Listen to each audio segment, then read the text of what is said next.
अस्सलाम वालेकुम दोस्तों, जी तमां आया ज़ाहिद अली तहीम ऐं तव्हां ॾिसी रहिया आहियो Z80 ऑफिशियल यूट्यूब चैनल।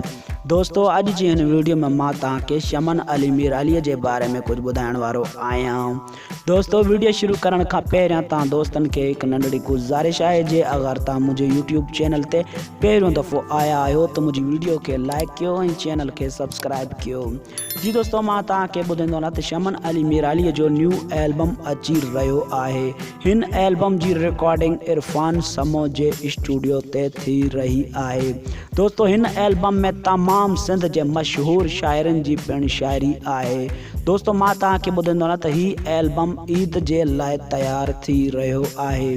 दोस्तों हिन एल्बम में महरूम गुलाम कादिर घायल साहब जी भी पिण शाइरी आहे। दोस्तों ही एल्बम तमाम बेहतरीन आहे ऐं सुठी म्यूज़िक सां तैयार थी रहियो आहे।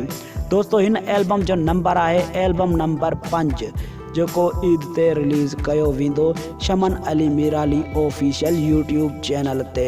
दोस्तों अॼु जी नंढड़ी वीडियो तव्हांखे पसंदि आई हुजे त मुंहिंजी वीडियो खे लाइक कयो ऐं हिकिड़ो सुठो कमेंट ज़रूरु कजो। महिरबानी दोस्तों, अल्लाह पाक तव्हांखे ख़ुशि रखे, सलामत रखे। जिथे हुजो ख़ुशि हुजो, आबाद हुजो। ॾिसंदा रहो Z80 ऑफिशियल यूट्यूब चैनल।